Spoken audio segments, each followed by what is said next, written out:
이 시간 성경 봉독하실 때에 마태복음 10장 1절에서 4절까지 이호성 권사님 봉독해 드리겠습니다. 다 같이 기립하셔서 하나님의 말씀을 봉독하시겠습니다.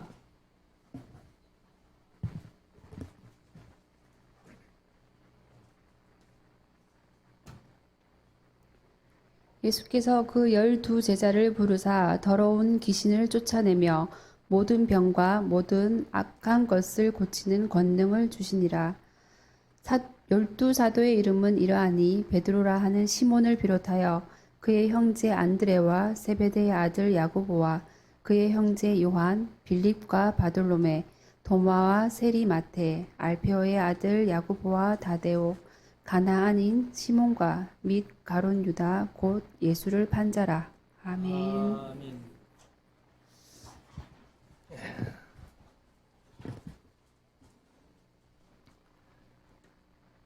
이제 우리 말씀을 묵상하는 시간인데요.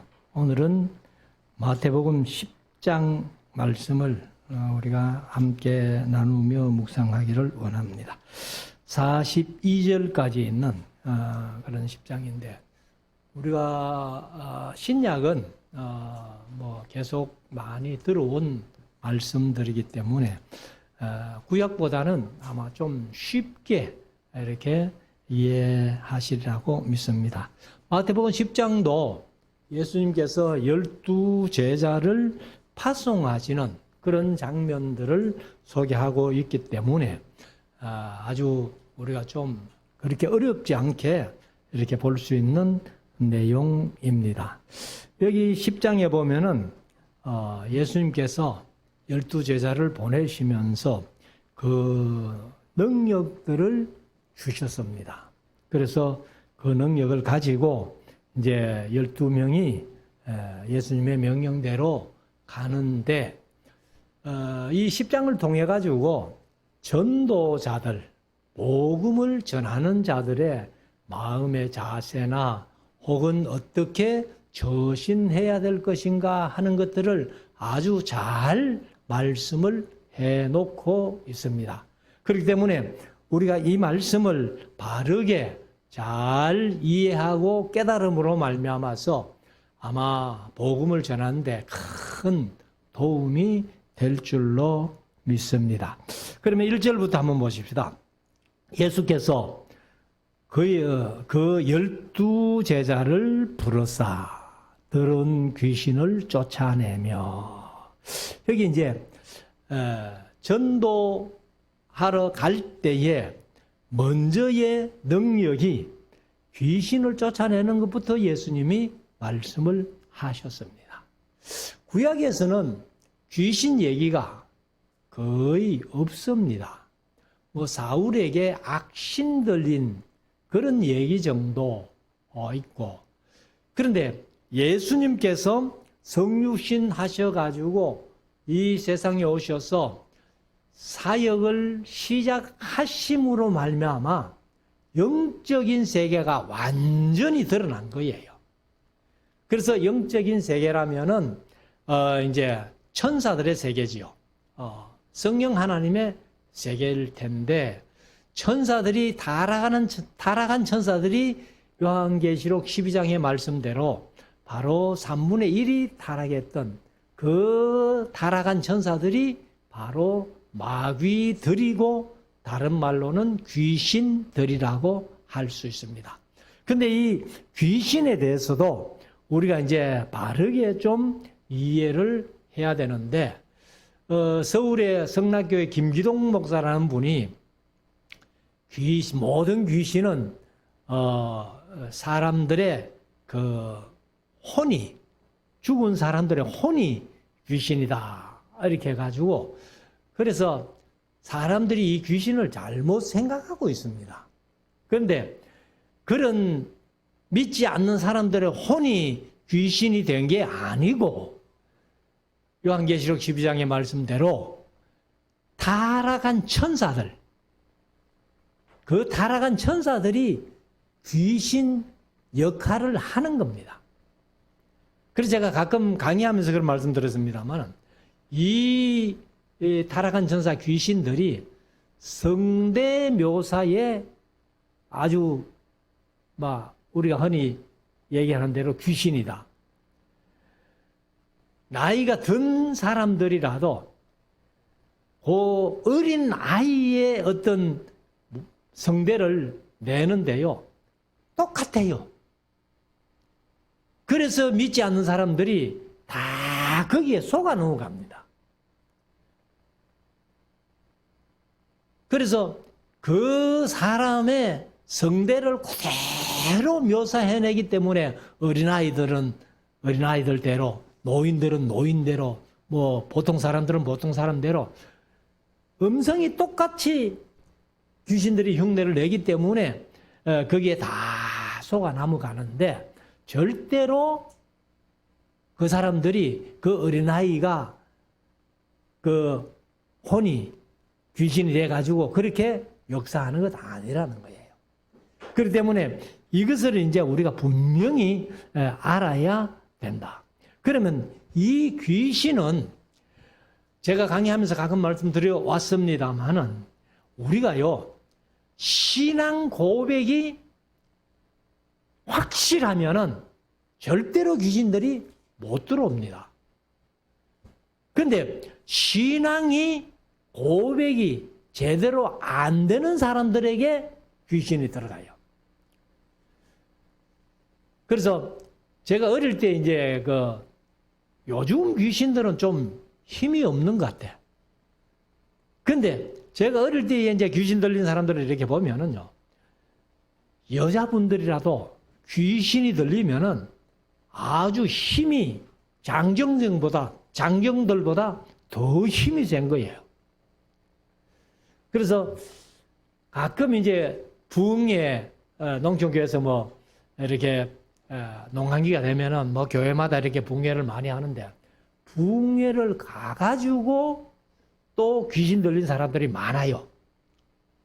왜 부흥회 하는 중에 귀신 들린 사람이 많은가 하면은 성령 받겠다고 성령이 오시옵소서 하면서 기도할 때에 그 믿음이, 신앙 고백이 시원찮은 사람들, 확실하지 못한 사람들, 그런 사람들이 너무 성령 받겠다고 하면은 귀신이 쫓아 들어옵니다. 그래서 성령 받으러, 은혜 받으러 부흥회에 참석했다가 귀신이 들어가지고 또 귀신 한 사람 들리면은 집에 가지도 못하고 막 밤새도록 둘러앉아가지고 찬송 부르면서 기도하면서, 그래서 또 결국은 귀신을 쫓아내는 그런 일들도 많이 있었습니다.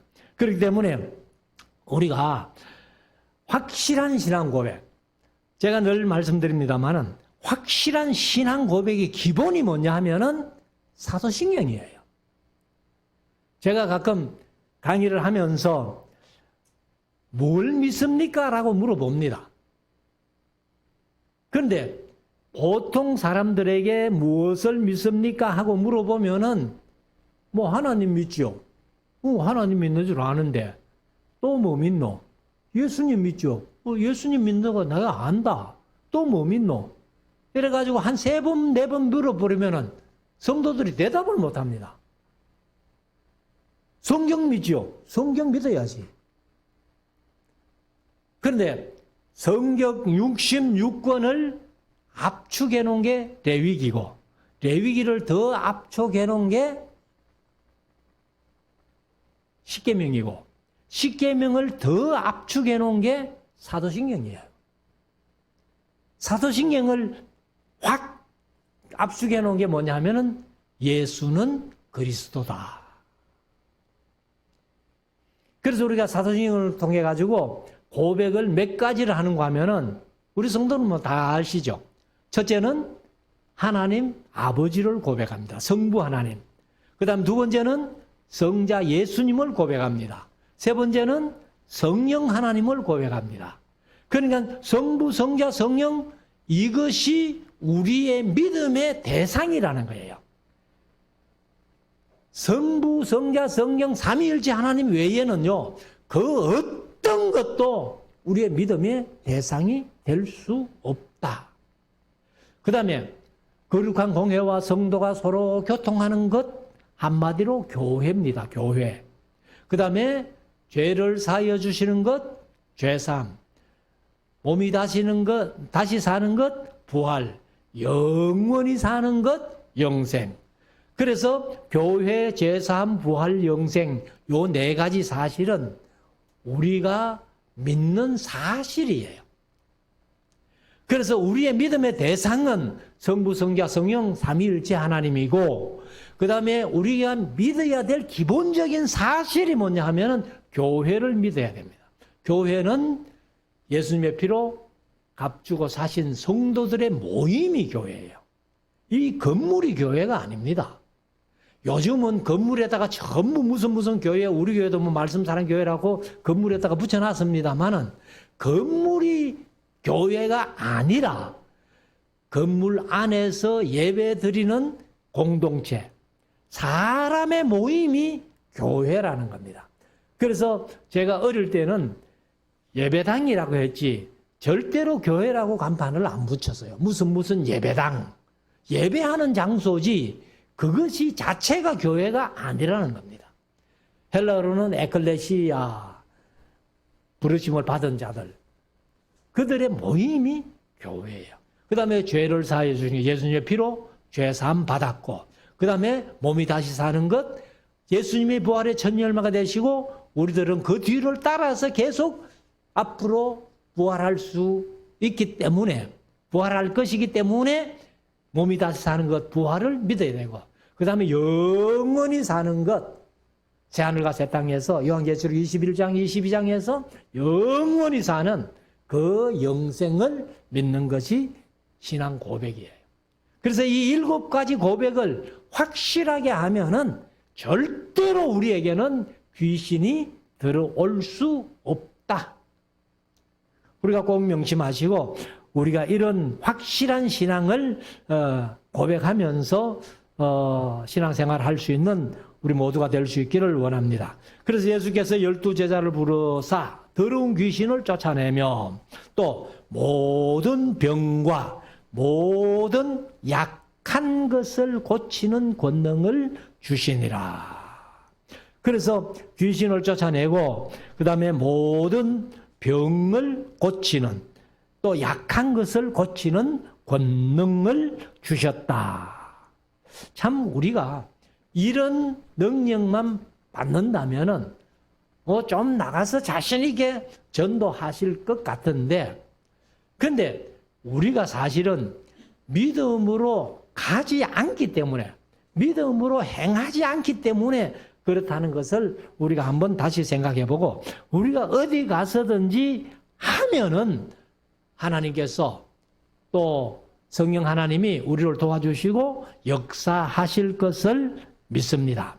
그러면 이제 2절에 가면은 이 12사도의 이름은 이러하니 하고, 여러분들 지금 12사도 이름을 자신 있게 다 암송할 수 있어요? 아마 알기는 다 알아.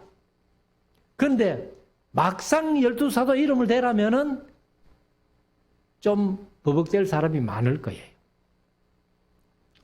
그래서 이런 것들은 이제 우리가 어릴 때에 노래로 이렇게 배워 놓으니까요, 이제 먹지를 안 해요. 제가 아마 초등학교 1, 2학년 때, 우리는 이제 국민학교죠.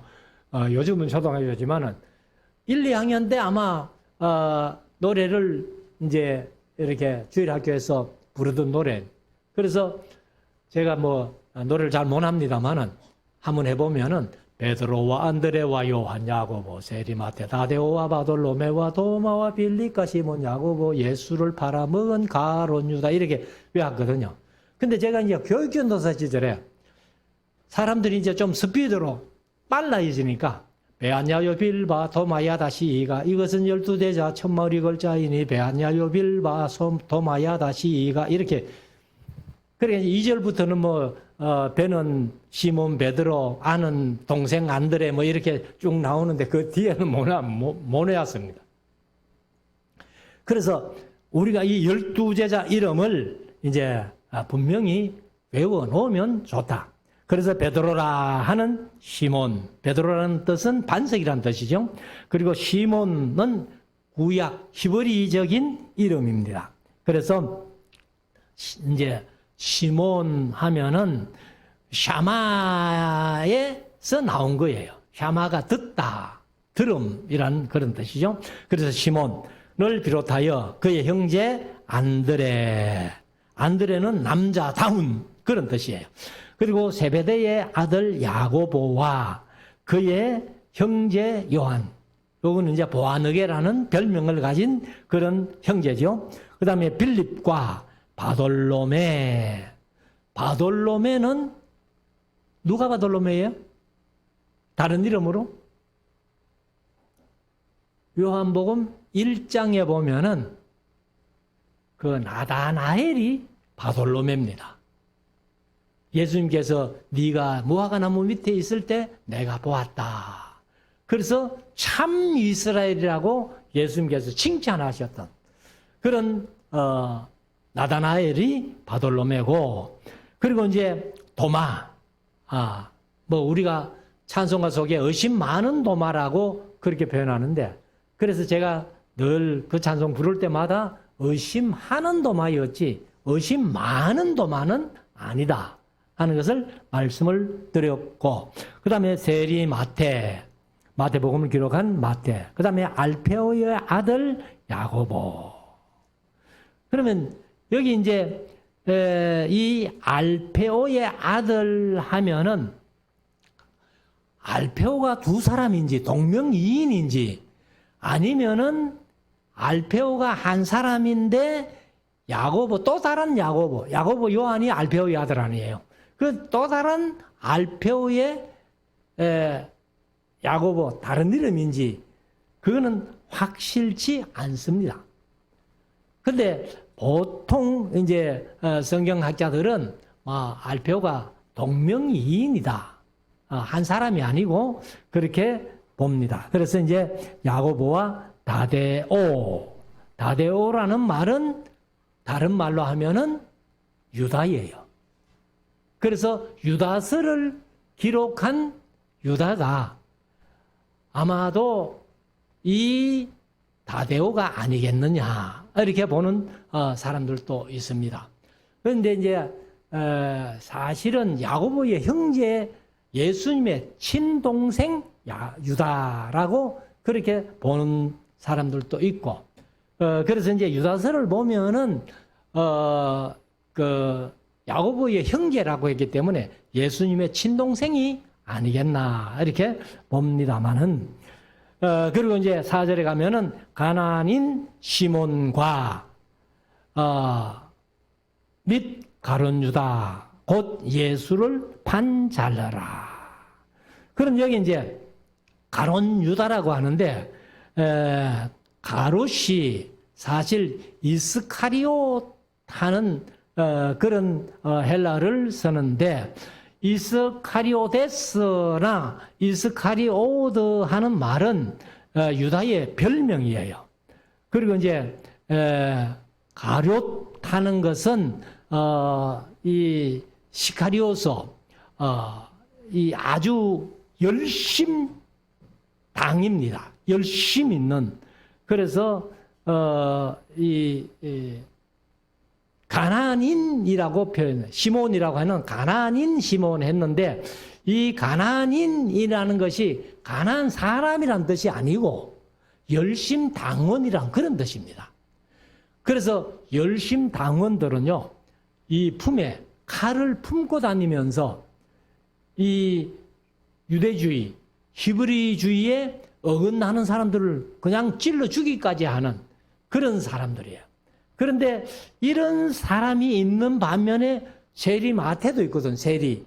그러니까 이 열심당원들은 이 세리 같은 사람을 그냥 죄인다 하고 매국노다 하고 그냥 죽여버릴 수 있는 거예요. 그런데 그런 사람들이 모여가지고 조화를 이룬 예수님의 12제자를 우리가 볼 수가 있습니다.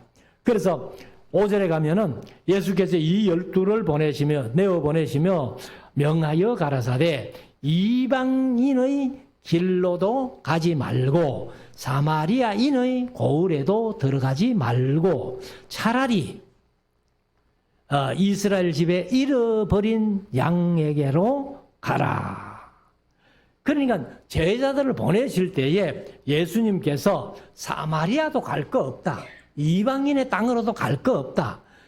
우선은 유대인들에게 오히려 이제 개역 개정은 차라리를 오히려라고 번역했는데 이 오히려 유대의 땅 정도로 가서 전도해라라고 말씀을 하십니다. 7절 가면서 전파하여 말하되 천국이 가까웠다 하고 병든 자를 고치며 죽은 자를 살리며 문둥이를 깨끗하게 하며 귀신을 쫓아내되 너희가 거저 받았으니 거저 주어라. 사실 이제 죽은 자를 살린다고 해가지고 전도하러 간 모든 사람들이 다 죽은 자를 살리는 건 아니에요. 병을 고치는 것도 마찬가지예요. 문둥이를 깨끗게 하고 병도 고쳐주고 할 수도 있습니다. 그런데 안 될 수도 있다는 거예요. 그런 능력을 모두에게 다 주신 건 아니라는 겁니다. 우리가 신앙생활 하면서 가끔 그런 어떤 다른 사람들은 다 뭐 능력을 가지고 막 병도 고치고 귀신도 쫓아내고 막 이렇게 능력을 행하는데 근데 나는 뭐냐 하고 열등감을 가질 수 있는데 그렇게 할 필요 없어요. 하나님은 모든 사람에게 다 주신 건 아니다.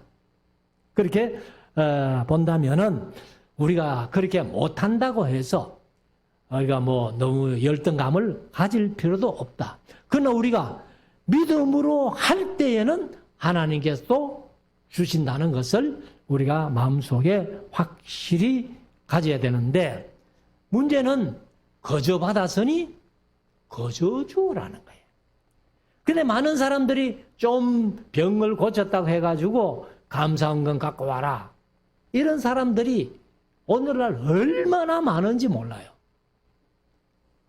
그래서 저와 여러분들은 어떻게든지 그런 능력을 받았다 할지라도 거저 받았으니 거저 줘라 하는 것을 마음속에 새기고 자 9절 너희 전대에 금이나 은이나 동이나 가지지 말고 여행을 위하여 주문이나 두벌 옷도 옷이나 신이나 지팡이를 가지지 말라. 이는 일꾼이 저 먹을 것 받는 것이 마땅함이니라. 이것이 이제 그 소유욕을 얘기를 하는 거죠. 전도자가 소유욕이 있는 분이 있다면은 뭘 자꾸 챙기려고 합니다.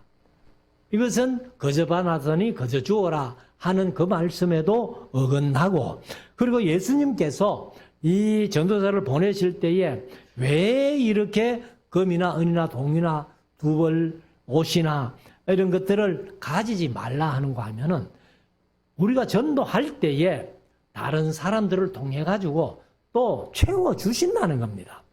전도자들이 자기의 먹을 것을 받는 것이 마땅하다. 이렇게 말씀을 하시는 겁니다.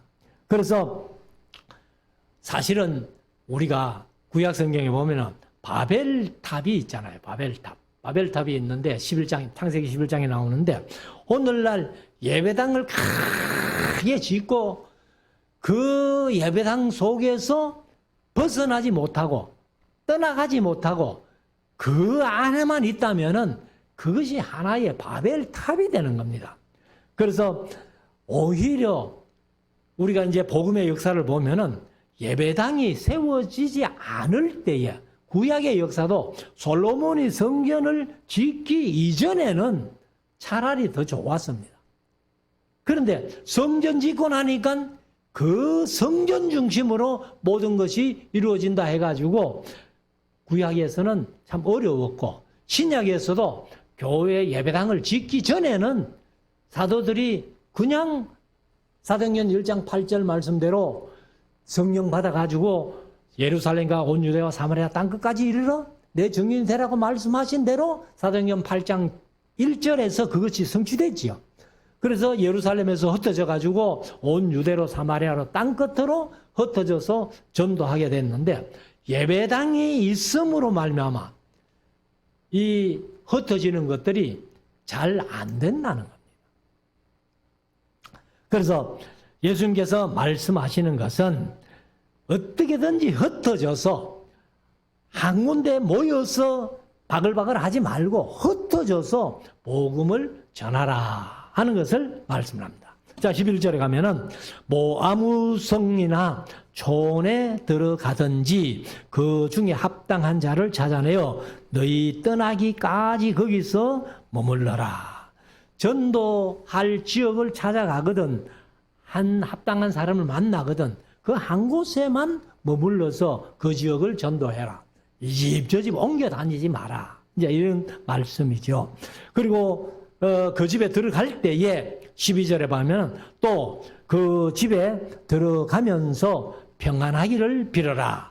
그 집이 이에 합당하면 평안을 빌 때에 평안을 받기에 합당하면 너희 빈 평안이 거기 임할 것이요. 만일 합당치 아니하면 그 평안이 너희에게 돌아올 것이라. 내가 평안을 빌었기 때문에 그 집에 합당하면 그 집에 임하지만은 그 집에 합당하지 않으면 빈 사람에게로 돌아온다. 그래서 제가 전에도 한번 말씀드렸습니다만은 에스라에서 강좌를 하는데 어떤 장로님이 잠깐 쉬는 시간에 저보고 물어요. 목사님, 교회 옮기는 문제를 어떻게 생각하셔요? 그래서 제가 바른 말을 했죠. 전에는 뭐 웬만하면 다른 뭐 별 교회 없다. 그대로 신앙생활 해라. 이렇게 말씀을 드렸는데 요즘은 내가 생각이 조금 다르다. 교회가 너무 힘들고 어렵거든. 옮겨라. 했더니만은 이제 장로님인데 뭐라고 하는가 하면 아이고 교회 옮기려니까 목사가 저주하는데요. 그래서 장로님 저주가 겁나서 못 옮겨요? 했더니 뭐 그렇다는 거예요. 그래서 제가 이 말씀을 인용해가지고 평안을 빌 때 그 집에 합당하면 그 집에 임한다겠죠. 저주도 마찬가지다. 저주한다고 내가 다 저주받는 게 아니다. 내가 저주받을 짓을 했으면 받겠지만은 그러나 저주한다고 내가 받는 게 아니고 그냥 내가 저주받을 짓을 안 했으면은 저주를 한 사람에게 그 저주가 돌아가지 않겠나. 그렇게 대답을 했더니만은 아이고 이제 해답 얻었습니다 하고 돌아갔는데 교회를 지금도 옮겼는지 안 옮겼는지 모릅니다. 아무튼 여기 이제 평안을 빌 때에 그 집에 빈 평안이 합당하면 그 집에 임할 것이고 합당치 아니하면은 빈 사람에게 돌아오니까 그러니까 우리가 항상 어디 가든지 샬롬을 외치면 좋습니다. 샬롬. 그래서 이스라엘 사람들은 가는 곳마다 샬롬. 자, 14절 누구든지 너희를 영접도 아니하고 너희 말을 듣지도 아니하거든 그 집이나 성에서 나가 너희 발에 먼지를 떨어버리라. 참 이것도 우리가 전도자로서 뭐 해야 될지 안 해야 될지 모르겠습니다만 바울은 고린도에서 이 일을 했잖아요. 사도행전 18장에 보면은 이제 이 먼지를 떨어버리고 19장입니까? 거기 보면은 이제 그런 얘기가 나오는데 아무튼 15절 내가 진실로 너희에게 이르노니 심판 날에 소돔과 고모라 땅이 그 성보다 견디기 쉬우리라. 그러면 이제 소돔과 고모라는 창세기 11장에서 망했, 19장에서 망했잖아요. 그런데 이 말씀을 받지 않은 그런 사람들에게는 이 심판 날에 소돔과 고모라보다도 더 큰 심판을 받게 될 것이다. 근데 더 큰 심판이 뭐겠어요? 소돔과 고모라는 그 죄악이 많았기 때문에 하나님께서 유황불로 그때로 말하면 이제 육신을 친 거지요. 그런데 나중에 이 복음을 받지 않은 사람들은 결국 무슨 불로? 불과 영으로 타는 지옥불로 이렇게 임하게 되기 때문에 그래서 더 심판이 크다는 겁니다. 16절 보라 내가 너희를 보냄이 양을 이리 가운데로 보냄과 같도다. 그러므로 너희는 뱀같이 지혜롭고 비둘기같이 순결해라. 그래서 예수 믿는 사람들은 이 양이잖아요. 하나님의 양이기 때문에 양처럼 이렇게 아주 순결하고 순진한, 근데 이리들은 어때요? 그 양을 잡아먹는 일이거든요. 그러니까 이 예수 믿는 사람들이 전도하러 가는 모습이 꼭 양이 이리 가운데로 들어가는 모습과 똑같다. 그렇기 때문에 참 예수님도 얼마나 그 제자들을 보내시면서 양을 이리 가운데로 보낸다고 생각하니까 얼마나 마음이 좀 그렇겠잖아요. 그러니까 너희들이 어떻게든지 뱀같이 지혜롭고 비둘기같이 순결해라. 그래서 우리가 전도를 할 때에는 성경 말씀을 전하는 거니까, 복음을 전하는 거니까 복음도 알아야 되지만은 우리가 잘 지혜롭게 처신을 잘해야 된다. 그래서 지혜롭게 순결하게 행동하면은 우리가 성령 하나님이 우리를 도와주시고 인도하실 것이다 하는 것을 말씀을 합니다. 근데 우리가 이제 이런 말씀들을 보면은 성경에서 한 번도 예수님께서 너희가 복음을 가지고 나가서 전파하면은 큰 복을 받을 거야, 이런 얘기는 한마디도 없어요. 전도하고 복 받는 것을 원한다면은 성경이 없기 때문에 어렵다는 거예요. 그러니까 양이 이리 가운데로 가는 그런 어려움인데, 그걸 통해 가지고 하나님께서 큰 물질적인 복을 주실 것이다, 성경에 몰라요. 아직까지는 제가 못 찾아봤어요.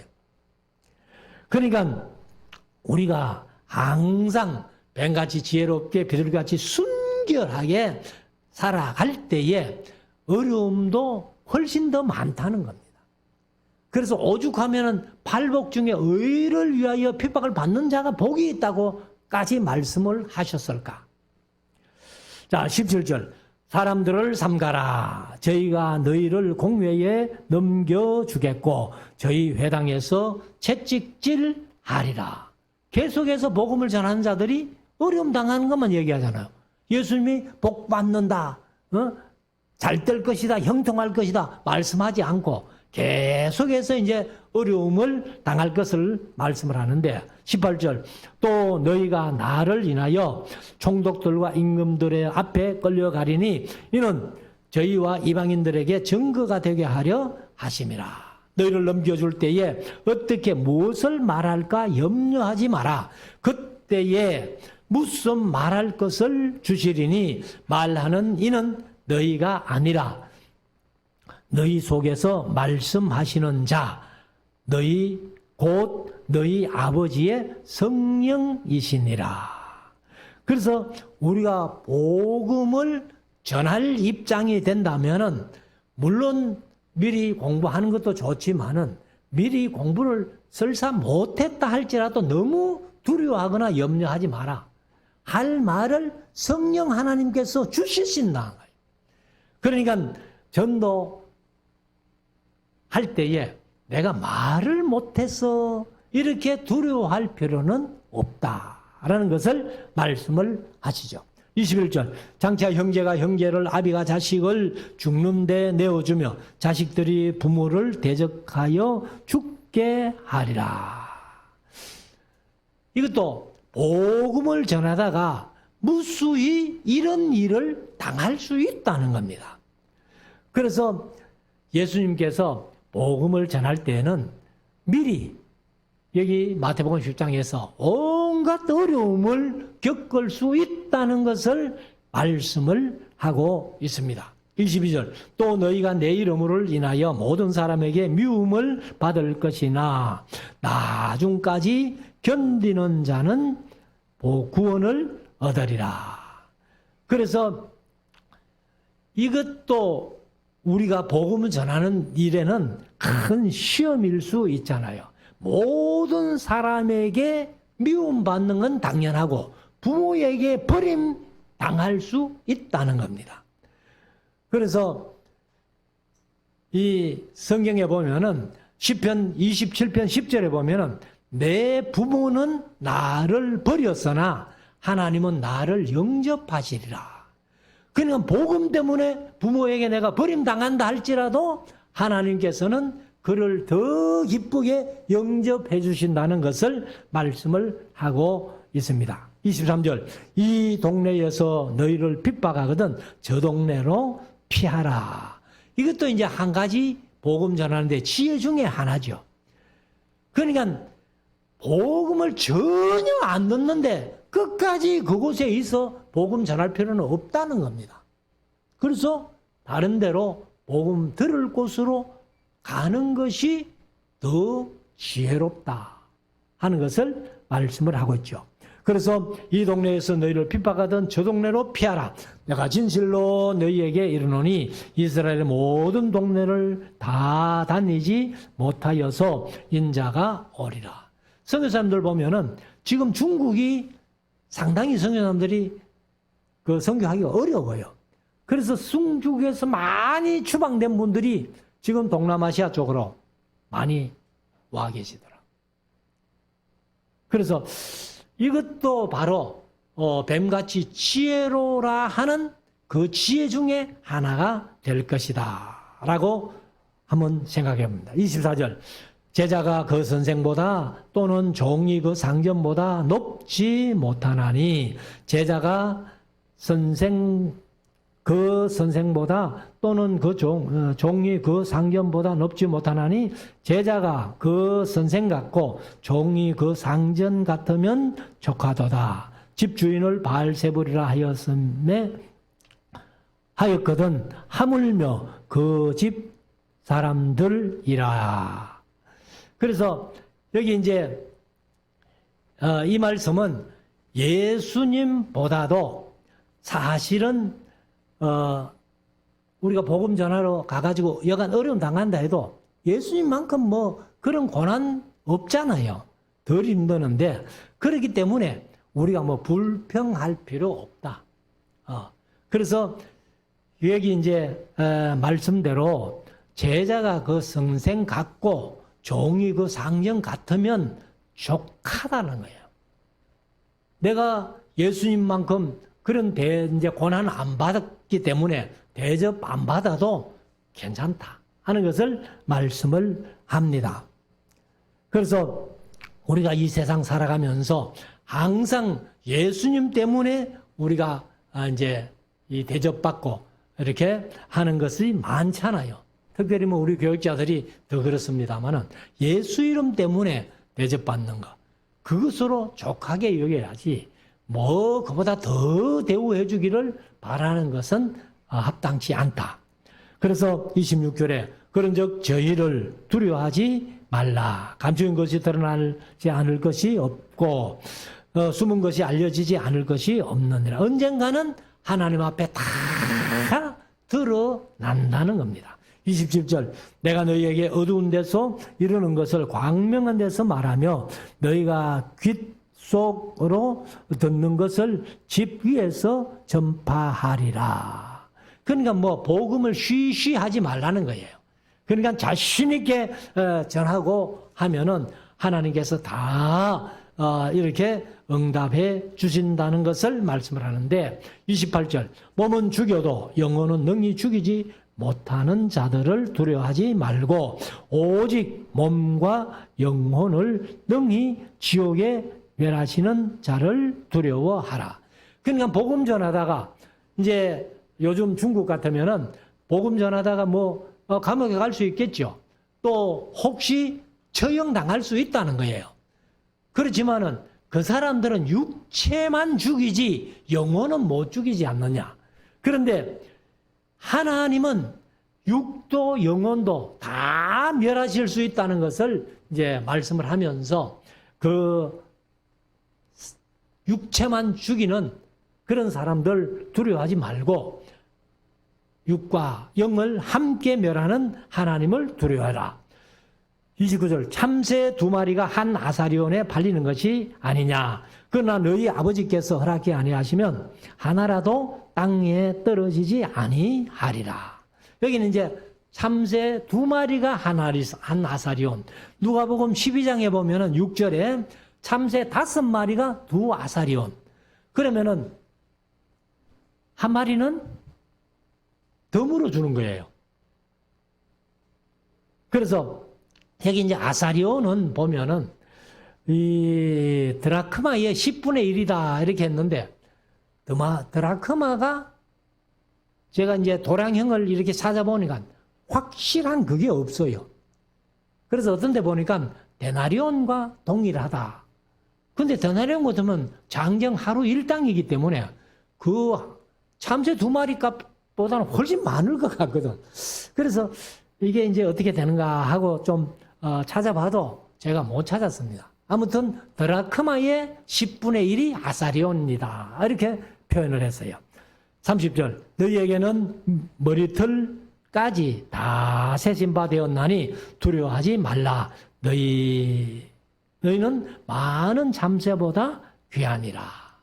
그래서 우리가 사실 머리카락을 셀 수 없잖아요.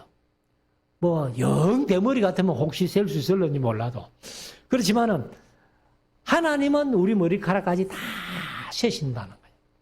그렇기 때문에 그 하나님이 참새보다도 너희를 훨씬 더 귀중하게 여기지 않으시겠느냐. 32절 누구든지 사람 앞에서 나를 시인하면 나도 하늘에 계신 내 아버지 앞에서 저를 시인할 것이요 누구든지 사람 앞에서 나를 부인하면 나도 하늘에 계신 내 아버지 앞에서 저를 부인하리라. 그러니까 이제 이 예수님을 부인한 사람, 성경의 대표적인 사람이 베드로잖아요.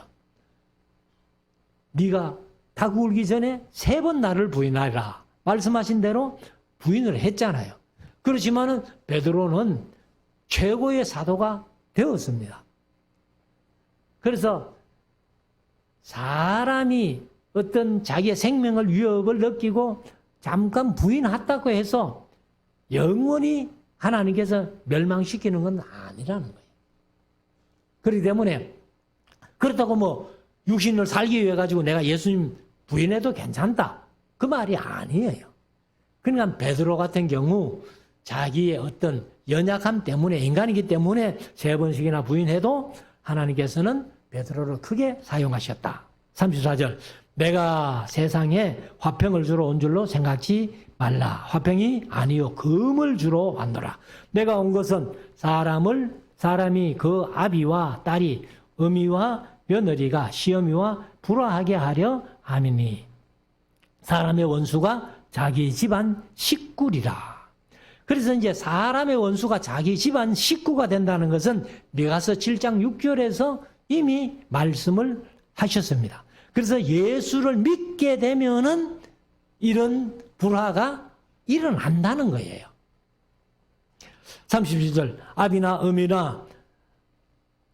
어미를 나보다 더 사랑하는 자는 내게 합당치 아니하고 또 아들이나 딸을 나보다 더 사랑하는 자도 내게 합당치 아니하고 또 자기 십자가를 지고 나를 좇지 않는 자도 내게 합당치 아니하다. 그래서 우리가 뭐 부모를 사랑해야죠. 그렇지만 예수님보다는 더 사랑할 수 없고 자식을 사랑해야죠. 그러나 예수님보다는 더 사랑할 수 없다는 겁니다. 그래서 우리가 사랑해야 될 최고의 대상은 예수님이다. 그리고 여기 이제 자기 십자가를 지고 나를 따르지 않는 자도 내게 합당치 않다. 이렇게 얘기를 하는데 이것을 이제 가끔 보면은 어떤 우리가 잘못 인용을 하는데 내가 어려움 당하면은 그게 십자가다. 이렇게 얘기해요. 그런데 그런 것이 아니라는 겁니다. 이것은 언제라도 예수님처럼 죽을 준비가 되어 있지 않고는 복음 전하기 힘들고 신앙생활하기 힘든다 그 말이에요. 그래서 십자가를 지고 나를 따르라는 것은 죽을 준비까지 하고라도 나를 따르라 이런 말씀이지, 뭐 우리 시어머니가 내 십자가입니다, 우리 아들이 내 십자가입니다, 그런 것은 잘못 얘기하는 겁니다. 39절, 자기 목숨을 얻는 자는 잃을 것이요 나를 위하여 자기 목숨을 잃는 자는 얻으리라.